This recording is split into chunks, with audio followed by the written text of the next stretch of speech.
Hey, salut à tous et à toutes, c'est Creepers et bienvenue dans ce nouvel épisode de Ciné-Crips. Le concept de cette vidéo est de vous parler d'un film que vous n'avez peut-être pas vu et de vous donner envie de le découvrir au plus vite. Ou à l'inverse, si vous l'avez déjà vu, de le redécouvrir quoi. Alors n'hésitez pas à vous abonner si c'est pas déjà fait et à activer la petite cloche et tout le tintouin, sonner les matines, enfin un truc du genre quoi. Aujourd'hui, je vais vous parler d'un film ibérique. Comme le jambon. Oui. J'adore le jambon ibérique. Trop bon. Ok, merci. Direction donc l'Espagne. Olé. Non merci, je suis intolérant au lactose. Le lait, fromage, tout ça. Direction l'Espagne avec le film La piel que habito de Pedro Almodóvar, sorti en 2011.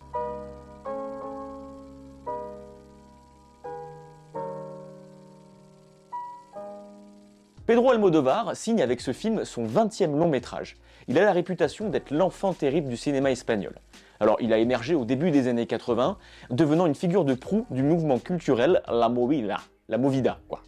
Un mouvement où s'illustre la libération des mœurs, la vitalité, la joie et l'exubérance en cette période qui marque la fin de la dictature franquiste en Espagne. No pasarán. Almodóvar est reconnu pour ses films flamboyants, ses personnages hauts en couleur et sa capacité à mélanger drame et comédie de manière unique.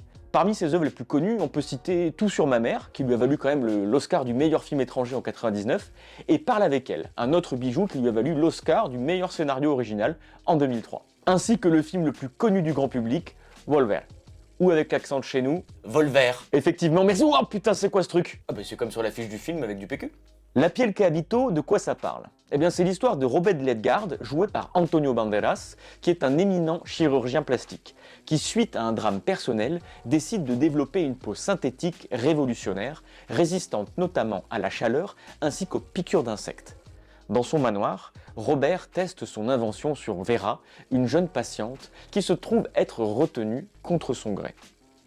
Alors Robert Ledgard est donc joué par Antonio Banderas, qui joue pour la 5e fois avec Pedro Almodóvar. Hey, mais c'est le chaboté dans Shrek. Oui, mais c'est quand même plutôt réducteur avec tous les rôles qu'il a fait. Ok, pardon. Hey, mais c'est le mec dans Spy Kids. Vera est incarnée par Elena Anaya, surtout connue du public espagnol. Hey, mais c'est la meuf dans Van Helsing. Quoi? Don't play coy with me, princess. Bah oui, du coup. Alors pourquoi il faut voir La piel que habito? Déjà, visuellement. La piel que habito, c'est du Almodóvar tout craché, mais avec une touche thriller horreur. Almodóvar, c'est un esthète, un véritable artiste visuel. Chaque plan de ce film est méticuleusement composé, avec une esthétique qui mêle le beau et l'effrayant. Les couleurs vives et les décors élégants contrastent avec la noirceur de l'histoire, créant une atmosphère à la fois envoûtante et oppressante. Les scènes dans la clinique du docteur Ledgard, par exemple, sont particulièrement marquantes. On y retrouve cette esthétique froide qui souligne le caractère déshumanisé des expériences menées par le docteur. On ressent ce malaise constant, cette tension qui ne nous quitte jamais, même dans les moments les plus calmes. Mais en même temps, Almodóvar n'oublie pas cette touche d'élégance qui est sa marque de fabrique. Les costumes, les décors, tout est soigné jusqu'au moindre détail. On est dans un univers où chaque élément visuel raconte quelque chose, où chaque couleur, chaque objet a une signification. C'est un film où l'esthétique n'est pas seulement là pour faire joli, mais pour renforcer l'impact de l'histoire dans cet univers étrange et dérangeant. Place au casting maintenant. Alors Antonio Banderas est tout simplement magistral dans le rôle du docteur Ledgard. Il parvient à incarner ce personnage complexe avec une intensité incroyable. Ce personnage est un mélange fascinant de maîtrise et de folie, de génie et de monstruosité. Banderas ici réussit à le rendre terrifiant et fascinant à la fois. Elena Anaya, quant à elle, apporte une profondeur incroyable à son personnage de Vera. C'est une performance qui vous prend aux tripes et qui reste en mémoire longtemps après la fin du film. Vera, c'est un personnage qui subit énormément, mais qui se laisse jamais complètement briser. Elle incarne cette dualité entre la fragilité et la résistance. Et c'est ce qui la rend captivante, à la limite du malsain.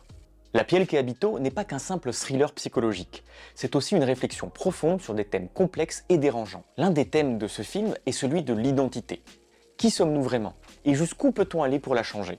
Cette identité. Le film pose des questions troublantes sur le corps, l'âme et les limites de la science.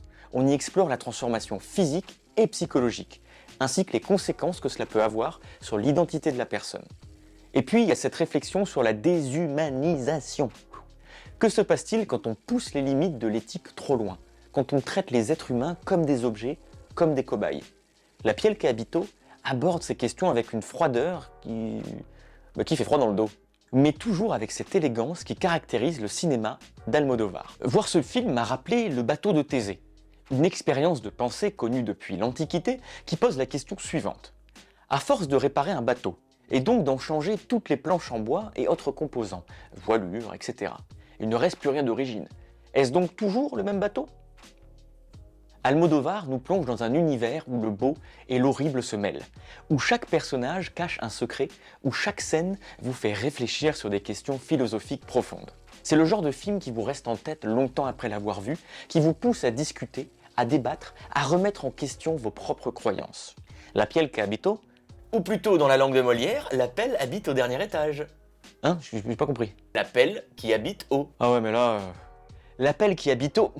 La piel che abito, c'est comme entrer dans un labyrinthe. Chaque tournant, chaque recoin cache quelque chose de nouveau, quelque chose d'inattendu. C'est une réflexion sur ce que signifie être humain, sur la frontière entre le bien et le mal, entre l'humanité et la monstruosité. On a tous les thèmes du cinéma d'Almodovar dans ce film. Le sexe, les femmes, la mode. Sauf que tout est poussé à son paroxysme, comme si tous les curseurs de la folie avaient été poussés à fond. Alors même si vous n'êtes pas un grand fan d'Almodovar, je vous invite à visionner ce film. Peut-être que vous en sortirez... changé. Ou pas. Et c'est la fin de cette vidéo, j'espère que ça vous a plu et que vous êtes motivés pour découvrir ou redécouvrir La piel che abito. Merci de me suivre dans cette nouvelle aventure, n'hésitez pas à vous abonner et à cliquer sur la petite cloche ding dang dong dong dong, à partager quoi, ça me ferait grandement plaisir. Merci de me soutenir. Et sur ce, Bon film.